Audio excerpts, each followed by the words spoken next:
ਤੀਜੇ ਪਾਤਸ਼ਾਹ ਗੁਰੂ ਅਮਰਦਾਸ ਮਹਾਰਾਜ ਵਡਹੰਸ ਰਾਗ ਦਾ ਨਾਮ ਹੈ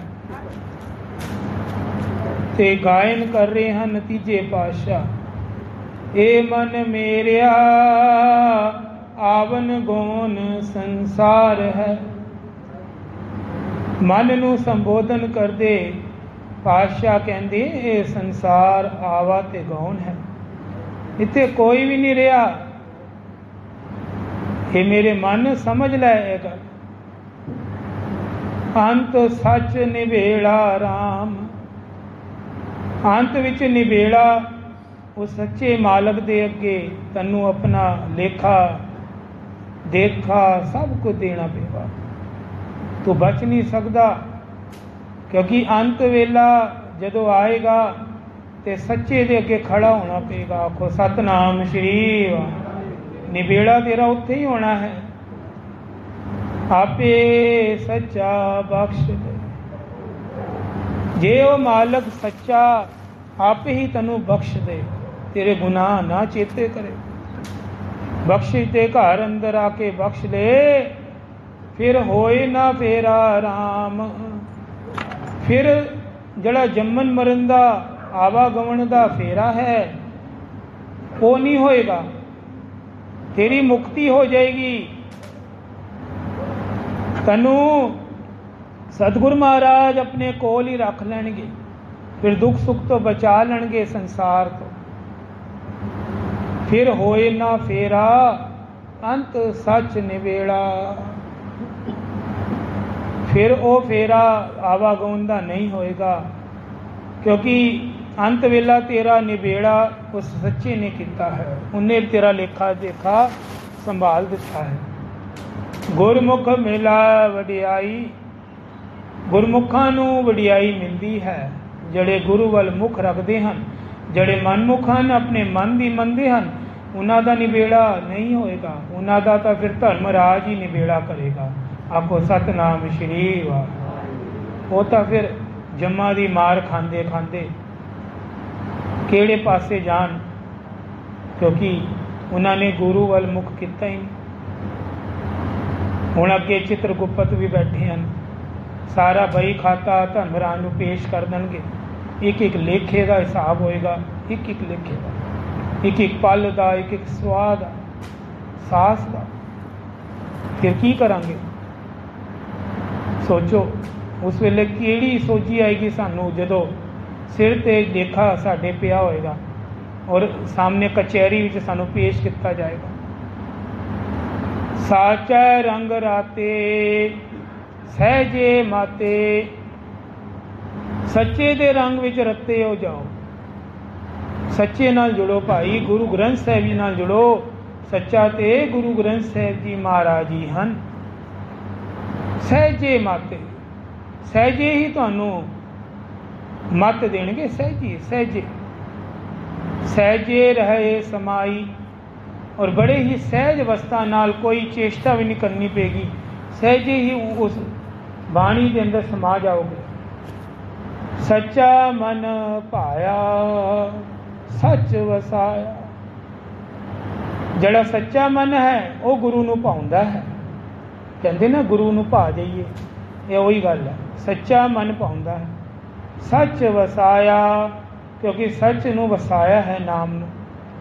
ਸ਼ਬਦ ਰਤੇ ਅੰਤ ਨਿਵੇੜਾ, ਸ਼ਬਦ ਦੇ ਅੰਦਰ ਰਤੇ ਹੋਏ ਨੂੰ ਅੰਤ ਨਿਵੇੜਾ ਨਹੀਂ ਦੇਣਾ ਪਏਗਾ। ਉਹਦਾ ਅੰਤ ਨਿਵੇੜਾ ਗੁਰੂ ਪਰਮੇਸ਼ਰ ਰੱਖੇਗਾ, ਗਰੰਟੀ ਗੁਰੂ ਰੱਖੇਗਾ। ਨਾਨਕ ਨਾਮ ਰਤੇ ਸੇ ਸੱਚ ਸਮਾਣੇ। ਜਿਹੜੇ ਨਾਨਕ ਸਾਹਿਬ, ਗੁਰੂ ਨਾਨਕ ਸਾਹਿਬ ਜੀ ਕਹਿੰਦੇ ਹਨ, ਜਿਹੜੇ ਨਾਮ ਵਿੱਚ ਰਤੇ ਰਹਿਣਗੇ ਸੱਚ ਸਮਾਣੇ, ਉਹ ਸੱਚ ਦੇ ਵਿੱਚ ਸਮਾ ਜਾਣਗੇ। ਬਹੁਰ ਨਾ ਭਵ ਜਲ ਫੇਰਾ। ਫਿਰ ਉਹਨਾਂ ਨੂੰ ਉਸ 84 ਲੱਖ ਜੋਨਾਂ ਵਿੱਚੋਂ, ਜਿਹੜੀ 42 ਲੱਖ ਧਰਤੀ ਤੇ ਮੰਨੀ ਗਈ ਹੈ, 42 ਲੱਖ ਜੋਨੀਆਂ ਜਲ ਪਾਣੀ ਦੇ ਵਿੱਚ ਹੈਗੀਆਂ ਹਨ। ਆਖੋ ਸਤਨਾਮ ਸ਼੍ਰੀ ਵਾਹਿਗੁਰੂ। ਇਹ ਸਾਰੇ ਭਵਜਲ ਤੋਂ ਫੇਰਾ ਹੋਣ ਤੋਂ ਤੁਹਾਡਾ ਬਚ ਜਾਏਗਾ। ਮਾਇਆ ਮੋਹ ਸਭ ਬਰਲ ਹੈ, ਦੂਜੇ ਭਾਏ ਖੁਆਈ ਰਾਮ। ਇਹ ਮਾਇਆ ਜਿਹੜੀ ਹੈ ਨਾ, ਇਹ ਮੋਹ ਦੀ ਫੱਸੀ ਹੈ, ਇਹ ਦੂਜੇ ਪਾਸੇ ਤੁਹਾਨੂੰ ਚਮੇੜ ਦੇਗੀ, ਲੇਖੇ ਵਾਲੇ ਪਾਸੇ ਪਾ ਸਕਦੀ ਹੈ ਮਾਇਆ। ਮਾਤਾ ਪਿਤਾ ਸਭ ਹੇਤ ਹੈ, ਹੇਤੇ ਪਲਚਾਈ ਰਾਮ।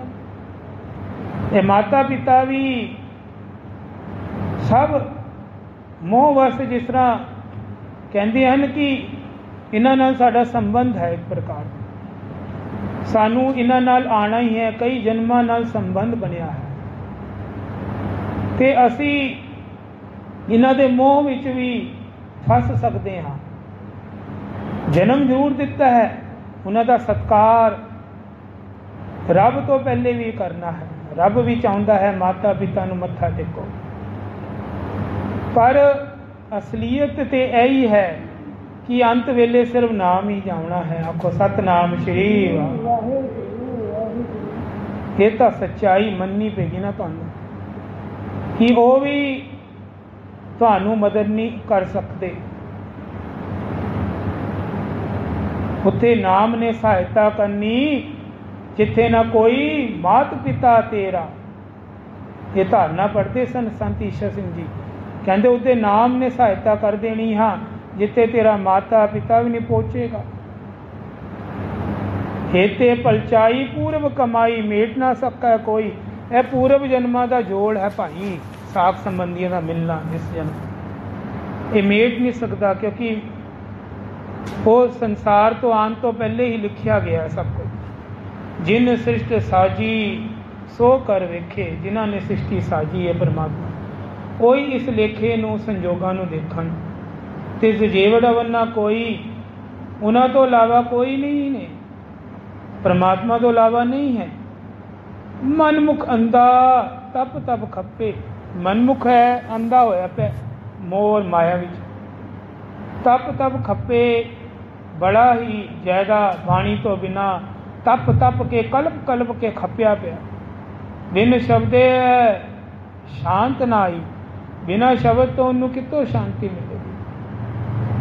ਨਾਨਕ ਬਿਨ ਨਾਵੈ ਸਭ ਕੋਈ ਭੂਲਾ, ਮਾਇਆ ਮੋਏ ਖੁਆਈ। ਨਾਮ ਤੋਂ ਸਿਵਾ ਉਹਨੂੰ ਭੁੱਲਾ ਹੀ ਆਖਿਆ ਗਿਆ। ਭੁੱਲਾ ਹੋ ਕੇ ਮਾਇਆ ਮੋਹੇ ਦੇ ਵਿੱਚ ਫਸਿਆ ਪਿਆ ਹੈ। ਸਤਿਗੁਰ ਕਹਿੰਦੇ ਉਹਨੂੰ ਖੁਆਰੀ ਕੀਤਾ ਹੈ ਰੱਬ। ਇਹੋ ਜਗ ਜਲਤਾ ਦੇਖ ਕੈ, ਇਸ ਤਰ੍ਹਾਂ ਸੰਸਾਰ ਨੂੰ ਸੜਦਾ ਜਲਦਾ ਦੇਖ ਕੇ ਭਜ ਭਏ ਹਰ ਸ਼ਰਨਾਈ ਰਾਮ। ਹਰੀ ਦੀ ਸ਼ਰਨਾਈ ਵਿੱਚ ਸਾਨੂੰ ਆਸਰਾ ਮਿਲਿਆ ਹੈ, ਠੰਡ ਮਿਲਦੀ ਹੈ। ਪੂਰੇ ਗੁਰੂ ਦੀ ਹੁਣ ਸ਼ਰਨ 'ਚ ਬੈਠੇ ਹਾਂ, ਮਨ ਬਹੁਤ ਸ਼ਾਂਤ ਹੈ। ਹੁਣ ਇਹ ਥੋੜ੍ਹਾ ਜਿਹਾ ਬਾਹਰ ਜਾਓ, ਨਾਲ ਹੀ ਕੋਈ ਕਲਪਨ ਅੱਗੇ ਤਿਆਰ ਹੋਏਗੀ। ਆਖੋ ਸਤਨਾਮ ਸ਼੍ਰੀ ਵਾਹਿਗੁਰੂ। ਜਦ ਤੱਕ ਕਥਾ ਸੁਣ ਰਹੀ ਹਾਂ, ਬਾਣੀ ਨਾਲ ਜੁੜੇ ਹਾਂ, ਮਨ ਬਹੁਤ ਸ਼ਾਂਤ ਹੈ। ਅਰਦਾਸ ਕਰੀ ਗੁਰ ਪੂਰੇ ਆਗੈ, ਇਸ ਕਰਕੇ ਅਰਦਾਸ ਕਰੋ ਉਸ ਪੂਰੇ ਗੁਰੂ ਅੱਗੇ, ਰੱਖ ਲੇਵੋ ਦਿਓ ਵਡਾਈ ਰਾਮ। ਇਹ ਸਤਿਗੁਰੂ ਮਹਾਰਾਜ ਸਾਨੂੰ ਰੱਖ ਲੇਵੋ, ਲਿਖਿਆ ਕਤੇ ਨਾ ਛੂਟੀਏ, ਖਿਨ ਖਿਨ ਭੁੱਲਨ ਹਾਰ, ਬਖਸ਼ਣ ਹਾਰ ਬਖਸ਼ ਲੈ ਨਾਨਕ ਪਾਰ ਉਤਾਰ। ਲੇਖੇ ਦੇ ਚੱਕਰਾਂ ਇੰਨੀ ਕਿ ਅਸੀਂ ਇੰਨਾ ਨਾਮ ਜਪਿਆ ਹੈ ਜਾਂ ਇੰਨਾ ਪੁੰਨ ਕਰਮ ਕੀਤੇ ਹਨ, ਸਾਨੂੰ ਉਹਦਾ ਹਿਸਾਬ ਚਾਹੀਦਾ, ਲੇਖਾ ਚਾਹੀਦਾ। ਨਹੀਂ ਦੇ ਪਾਵਾਂਗੇ, ਨਹੀਂ ਦੇਖੇ ਲੇਖੇ ਕਦੀ ਨਹੀਂ ਛੁੱਟ ਸਕਦੇ। ਬਸ ਵਡਿਆਈ ਰਾਮ ਨੂੰ ਦਿਓ, ਹਰ ਗੱਲ ਤੇ ਕੋ ਰਾਮ ਰਾਮ ਰਾਮ ਬਚਾਏਗਾ। ਰੱਖ ਲੇਵੋ ਸ਼ਰਨਾਈ, हे ਸਤਿਗੁਰੂ ਆਪਣੀ ਸ਼ਰਨ ਵਿੱਚ ਲੈ ਲਓ। ਹਰ ਨਾਮ ਵਡਾਈ, ਨਾਮ ਦੀ ਵਡਾਈ ਹੈ। ਤੁਧ ਜੇਵੜ ਵਰਨਾ ਦਾਤਾ, ਤੇਰੇ ਤੋਂ ਵੱਡਾ ਦਾਤਾ ਕੋਈ ਨਹੀਂ। ਸੇਵਾ ਲਾਗੇ ਸੇਵੜ ਭਾਗੇ, ਜੁਗ ਜੁਗ ਏਕੋ ਜਾਤਾ। ਸੇਵਾ ਵਿੱਚ ਲੱਗੇ ਹਾਂ, ਵਡ ਭਾਗੇ ਹਾਂ, ਤੇ ਜੁਗ ਜੁਗ ਹਰ ਯੁੱਗ ਵਿੱਚ ਇੱਕੋ ਹੀ ਦਾਤ, ਇੱਕੋ ਹੀ ਹੈ, ਏਕੋ ਜਾਤਾ। ਉਸ ਇੱਕ ਦਾ ਹੀ ਸਾਰੇ ਯੁਗਾਂ ਵਿੱਚ ਪ੍ਰਤਾਪ ਹੈ। ਜਤ ਸਤ ਸੰਜਮ ਕਰਮ ਕਮਾਵੇ, ਜਤ ਸਤ ਹੁੰਦਾ ਹੈ ਕਿ ਮਤਲਬ ਆਪਣੇ ਆਚਰਨ ਨੂੰ ਕਹਿੰਦੇ ਸ਼ੁੱਧ ਰੱਖਣਾ, ਉਹਨੂੰ ਜਤੀ ਸਤੀ ਕਿਹਾ ਜਾਂਦਾ। ਜਿਹੜੇ ਆਪਣੀ ਅੱਖਾਂ ਦੇ ਦੋਸ਼ ਨੂੰ ਦੂਰ ਕਰ ਲੈਂਦੇ ਹਨ, ਜਿਹੜੇ ਪਰਾਏ ਨਾਲ ਸੰਬੰਧ ਨਹੀਂ ਰੱਖਣਾ ਚਾਹੁੰਦੇ, ਉਹਨਾਂ ਨੂੰ ਜਤੀ ਸਤੀ ਕਿਹਾ ਹੈ। ਜਤ ਸਤ ਸੰਜਮ, ਸੰਜਮ ਵਿੱਚ ਰਹਿੰਦੇ ਆ, ਕਰਮ ਕਮਾਵੇ, ਚੰਗੇ ਕਰਮ ਕਮਾਉਂਦੇ ਹਨ। ਬਿਨ ਗੁਰ ਗਤ ਨਹੀਂ ਪਾਈ, ਬਿਨਾ ਗੁਰੂ ਦੇ ਗਤੀ ਨਹੀਂ ਮਿਲਣੀ। ਨਾਨਕ ਤਿਸ ਨੂੰ ਸ਼ਬਦ ਬੁਝਾਏ, ਜੋ ਜਾਏ ਪਵੇ ਹਰਿ ਸਨਾਈ। ਸ਼ਬਦ ਇਹ ਗੱਲ ਬੁਝਾਉਂਦਾ ਹੈ, ਜੋ ਹਰੀ ਦੀ ਸ਼ਰਨ ਵਿੱਚ ਆਉਂਦੇ ਹਨ ਉਹਨਾਂ ਨੂੰ ਹੀ ਸਾਰਾ ਕੁਝ ਅੱਗੇ ਦਰਵਾਜ਼ਾ ਮੁਕਤੀ ਦਾ ਮਿਲੇਗਾ। ਜੋ ਹਰ ਮਤ ਦੇ ਸਾ ਉਪਜੇ, ਹੋਰ ਮਤ ਨਾ ਕਾਈ ਰਾਮ।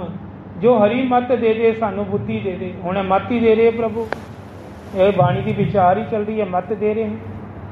ਸਾ ਉਪਜੇ, ਉਹੀ ਮਤ ਸਾਡੇ ਮਨੋਂ ਉੱਠੇਗੀ। ਹੋਰ ਮਤ ਨਾ ਕਾਈ ਰਾਮ, ਹੋਰ ਕੋਈ ਮਤ ਨਹੀਂ ਲੈਣੀ ਰਾਮ। ਹੋਰ ਕੋਈ ਸਲਾਹਾਂ ਦੇ ਰਿਹਾ ਹੈ, ਇੱਦਾਂ ਕਰ ਲੈ, ਇੱਦਾਂ ਕਰ ਲੈ, ਨਹੀਂ। ਸਿਰਫ ਗੁਰੂ ਦੀ ਮੰਨਣੀ ਹੈ, ਸਿਰਫ ਗੁਰੂ ਦੀ ਵਿਚਾਰ ਸੁਣਨੀ। ਅੰਤਰ ਬਾਹਰ ਏਕ ਤੂੰ, ਅੰਦਰ ਵੀ ਹੈ ਬਾਹਰ ਵੀ ਤੂੰ ਹੀ ਹੈ। ਆਪੇ ਦੇ ਬੁਝਾਈ ਰਾਮ, ਤੂੰ ਆਪੇ ਹੀ ਇਸ ਗੱਲ ਨੂੰ ਬੁਝਾ ਦਿੱਤਾ ਹੈ। ਆਪੇ ਦੇ ਬੁਝਾਈ ਅਵਰ ਨਾ ਭਾਈ, ਆਪੇ ਹੀ ਇਹ ਗੱਲਾਂ ਬੁਝਾਈਆਂ ਹੈ, ਅਵਰ ਕਿਸੇ ਨੇ ਨਹੀਂ ਸਹਾਇਤਾ ਕੀਤੀ ਸਾਡੀ। ਅਵਰ ਨਾ ਭਾਈ, ਗੁਰਮੁਖ ਹਰ ਰਸ ਚਾਖਿਆ, ਗੁਰਮੁਖਾਂ ਨੇ ਹਰੀ ਦਾ ਰਸ ਚਾਖਿਆ ਹੈ ਨਾਮ ਦਾ। ਦਰ ਸਾਚਾ ਹੈ, ਸਦਾ ਹੈ ਸਾਚਾ, ਉਹਦਾ ਦਰ ਵੀ ਸੱਚਾ ਹੈ। ਦਰ ਸਾਚਿਆ, ਉਹਦਾ ਦਰ ਸੱਚਾ ਹੈ, ਸਦਾ ਹੈ ਸਾਚਾ, ਉਹ ਸਦਾ ਹੀ ਸੱਚਾ ਹੈ। ਸਾਚਾ ਸ਼ਬਦ ਸੁਭਾਖਿਆ, ਉਹ ਸ਼ਬਦ ਦੇ ਅੰਦਰ ਸੱਚਾ ਹੈ, ਉਹਦਾ ਸ਼ਬਦ ਵੀ ਸੱਚਾ ਹੈ। ਵਾਹਿਗੁਰੂ ਸ਼ਬਦ ਵੀ ਸੱਚਾ ਹੈ। ਘਰ ਮੇਂ ਨਿਜ ਕਰ ਪਾਇਆ, ਘਰ ਵਿੱਚ ਹੀ ਆਪਣੇ ਨਿੱਜੀ ਘਰ ਅੰਦਰ, ਹਿਰਦੇ ਘਰ ਵਿੱਚ ਹੀ ਰੱਬ ਨੂੰ ਪਾਇਆ ਹੈ। ਸਤਿਗੁਰ ਦੇ ਵਡਾਈ, ਸਤਿਗੁਰ ਜੀ ਦੀ ਵਡਿਆਈ ਹੈ, ਉਹਨਾਂ ਦੀ ਵੱਡੀ ਗੱਲ ਹੈ, ਉਹ ਜਾਣ। ਉਹਨਾਂ ਨੇ ਇਹ ਰਸਤਾ ਦੱਸਿਆ ਹੈ। ਨਾਨਕ ਜੋ ਨਾਮ ਰਤੇ ਸਹੀ ਮਹਿਲ ਪਾਏ। ਨਾਨਕ ਜੀ ਨੂੰ ਵਡਿਆਈ ਦਿੰਦੇ ਗੁਰੂ ਅਮਰਦਾਸ ਜੀ ਕਹਿੰਦੇ ਹਨ, ਨਾਨਕ ਸਾਹਿਬ ਨੇ ਦੱਸਤਾ ਸੀ, ਜੋ ਨਾਮ ਦੇ ਰਤੇ ਵਿੱਚ, ਜੋ ਨਾਮ ਵਿੱਚ ਰਤ ਜਾਂਦੇ ਹਨ, ਸਹੀ ਮਹਿਲ ਪਾਏ, ਉਹਨਾਂ ਨੂੰ ਇਹ ਮੁਕਤੀ ਦਾ ਦਰਵਾਜ਼ਾ ਮਹਿਲ ਮਿਲੇਗਾ।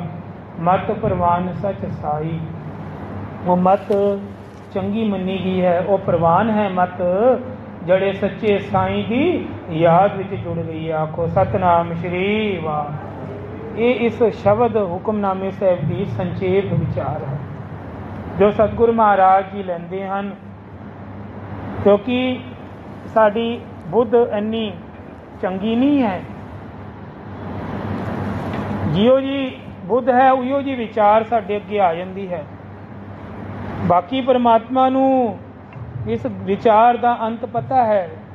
ਜਦੋਂ ਬਾਣੀ ਲਿਖੀ ਗਈ, ਉਹ ਮਹਾਂਪੁਰਸ਼ਾਂ ਨੂੰ, ਗੁਰੂਆਂ ਨੂੰ ਪਤਾ ਸੀ ਕਿ ਬਾਣੀ ਦੀ ਵਿਚਾਰ ਜੈਸੀ ਜੋ ਕਰੇਗਾ ਵੈਸੀ ਹੀ ਇਹ ਖਜ਼ਾਨਾ ਹੈ।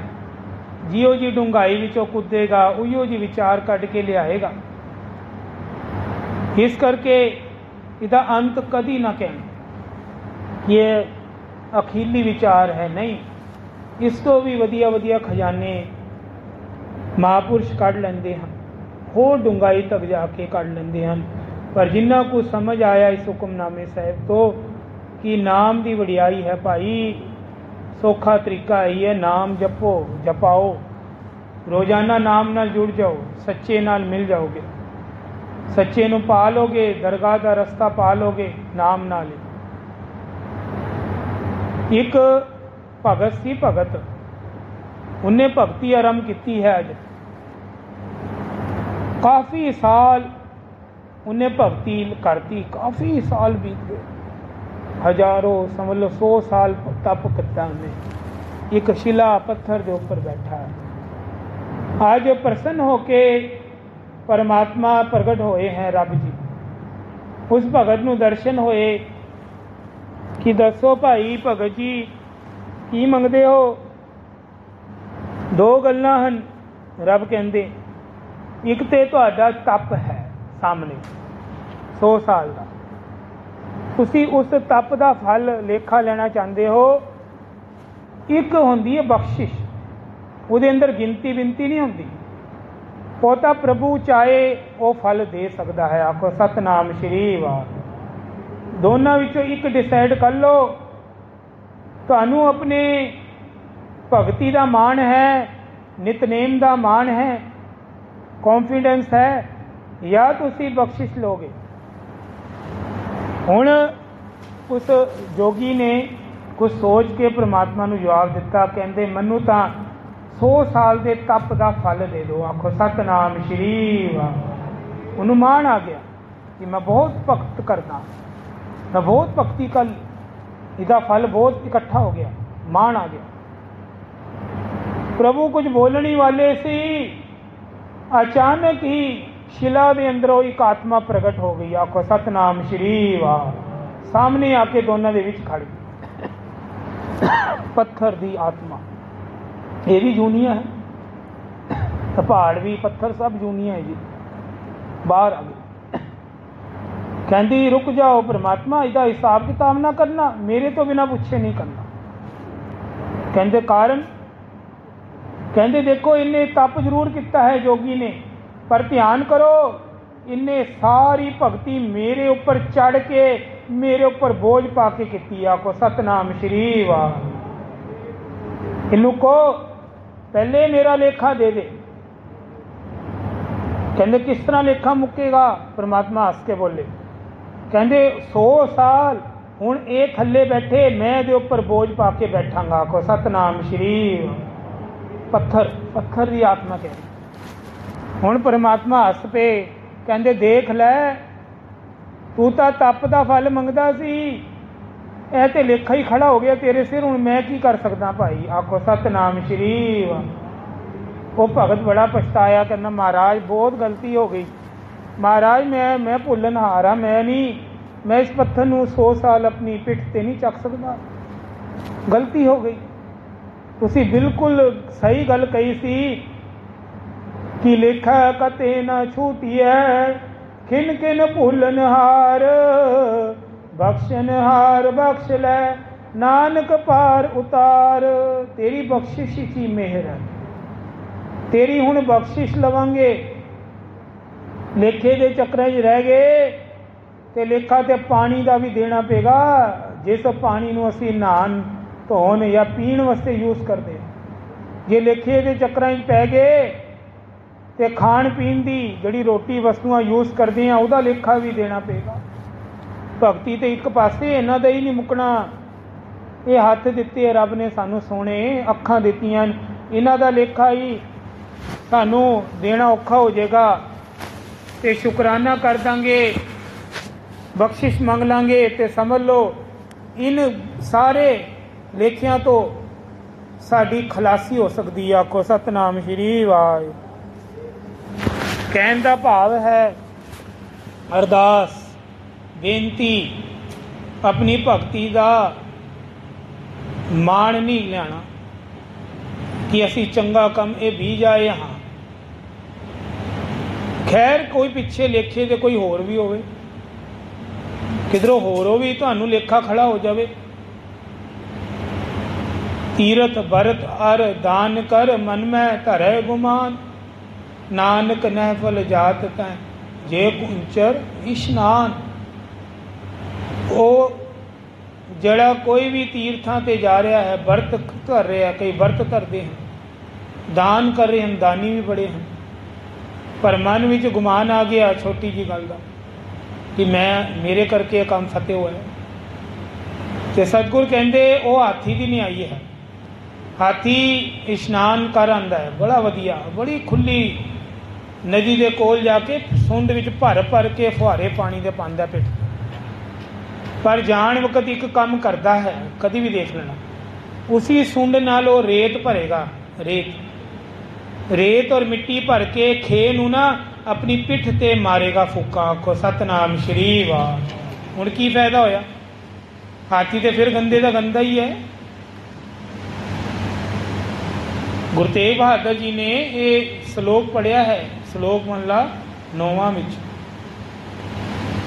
कि असी इस गल तो बच जाइए, कुछ ना कुछ तो पहुँचा दिए दरगाह तक, सचखंड कुछ पहुँच जाए जिदे करके साड़ी खलासी हो जाएगी। लेखे नाल ते तोल मोल नाल गल नहीं बननी, सगों घाटा ही घाटा पै सकता है।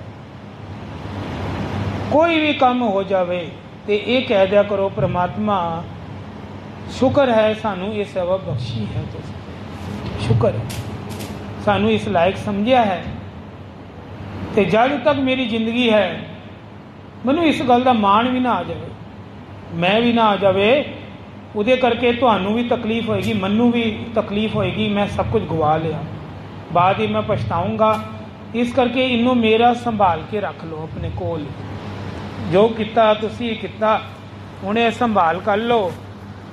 मैं तो लेखा नहीं दे सकता, मेरा अपना लेखा नहीं मुक रहा। हाँ तुहाडी बख्शिश हो जाएगी, रहमत होएगी, तो मेरे जिंदगी के नाल ही जाएगा। हुण जड़ा मेरी भगती है, दान है। आखो सतनाम श्री वाह। हुण अगे जाके जदों हिसाब किताब जदों परमात्मा चाहेगा तां इहदा लेखे का हिसाब करेगा।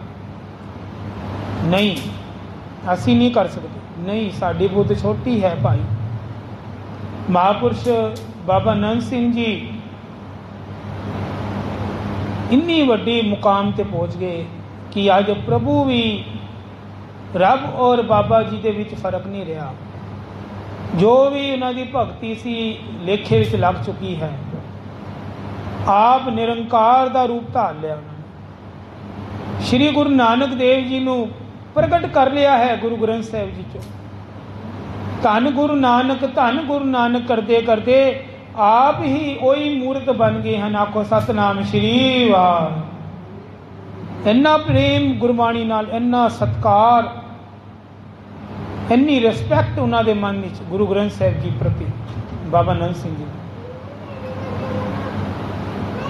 एक बारी ना खेती करते सन, खेती हल जोंदे सन बाबा जी, तो उन्होंने पता चलिया कि पिछले पासे घर है, एक घर उधर ना गुरु ग्रंथ साहिब जी का पाठ चल रहा है, घर में अखंड पाठ चल रहा है। बाबा जी की खेती दे विच जिहड़ा हल जोत रहे सी ते एक पासे पिठ हो रही सी बाबा जी की घर दे वाल पिठ। बाबा जी ने की किया, बाबा नंद सिंह जी ने वो हल नूं ना उल्टा कहते ना पुठे पासे विपरीत दिशा के अंदर जोना शुरू करता, जोतना। हुण हल नूं चला रहे हैं, कई आके मित्र देखते हैं दूरों, कहते ये की हो रहा, पुठा काम क्यों कर रहे हैं बाबा जी। बाबा जी को पूछना किता, कहते तुसी सीधा सीधा हल मारो, खेती भी ठीक होएगी तो नाले जोर घट लगेगा, इन तो तुसी बहुत परेशान हो जाओगे। पुठा हल जोतना तो बड़ा औखा है, बड़ी जान लगती है इहदे ते, बड़ा काम औखा है जी है। वो कहते मैं नहीं हो सकता हुण पुठा, नहीं होवांगा, ना ही मैं होना है। कहते कारण, कहते देख भाई वो सामने घर दे अंदर श्री गुरु ग्रंथ साहिब जी महाराज प्रकाश हैं। आखो सतनाम श्री वाह। मेरी कुकर दी की मजाल है कि मैं गुरु ग्रंथ साहिब जी को पिठ कर ला, मैं नहीं करता, मेरी इन्नी औकात नहीं, मेरी इन्नी भगती नहीं कि मैं पिठ करके गुरु जी वाल हल भी जोत ला दूरों। हालांकि 2-3 किलोमीटर दूर सी खेत, तां भी नहीं रिस्पैक्ट भगती। ये भगतां दी चाल है, भगतां दी चाल निराली, चाला निराली भगता केरी बिखम मार्ग चलना। इन्ना बिखम मार्ग है भगती का, सौखाला थोड़ा ना है। ये तो बस कृपा मंगी जाओ, बस दिन बर दिन रास्ता सौखा हो जाएगा, ये हो सकता, कोई होर चांस नहीं है। वैसे तो भगती बहुत औखी, ये तो प्रभु के उपर है। प्रभु जी नूं नाम जपा ले, चंगे कर्म करा ले, जब तक उदा अंत वेला नहीं आंदा तां तक वो डोले ना, बस सही काम करके जाए संसार को। ये बस वो गल है। ਤੇ ਬਾਬਾ ਨੰਦ ਸਿੰਘ ਜੀ ਦੀ ਇਸ ਛੋਟੀ ਜਿਹੀ ਘਟਨਾ ਤੋਂ ਪ੍ਰਾਪਤੀ ਹੁੰਦੀ ਹੈ ਕਿ ਜਿੰਨਾ ਗੁਰੂ ਗ੍ਰੰਥ ਸਾਹਿਬ ਜੀ ਦਾ ਸਤਿਕਾਰ ਕਰਾਂਗੇ ਨਾ ਬਾਣੀ ਦਾ, ਉਨਾ ਹੀ ਸਾਨੂੰ ਸਤਿਕਾਰ ਮਿਲੇਗਾ। ਨਹੀਂ, ਅੱਜ ਬਾਬਾ ਨੰਦ ਸਿੰਘ ਜੀ ਨੂੰ ਕਿੰਨਾ ਸਤਿਕਾਰ ਮਿਲ ਰਿਹਾ ਹੈ। ਦੁਨੀਆ ਉਹਨਾਂ ਦਾ ਨਾਮ ਲੈ ਲੈ ਕੇ ਘਰ ਵਿੱਚ ਪੂਜ ਰਹੀ ਹੈ ਉਹਨਾਂ ਨੂੰ ਵੀ। ਜਿੱਥੇ ਗੁਰੂਆਂ ਦਾ ਨਾਮ ਲਿੱਤਾ ਜਾਂਦਾ ਹੈ ਉੱਥੇ ਬਾਬਾ ਜੀ ਦਾ ਨਾਮ ਵੀ ਲਿੱਤਾ ਜਾ ਰਿਹਾ ਹੈ। ਇਹ ਭਗਤੀ ਕਰਾ ਦਿੰਦੀ ਹੈ ਸਤਿਕਾਰ। ਆਓ ਸਮਾਪਤੀ ਵੱਲ ਵਧੀਏ ਜੀ, ਸਾਰੇ ਜਪੀਏ ਵਾਹਿਗੁਰੂ।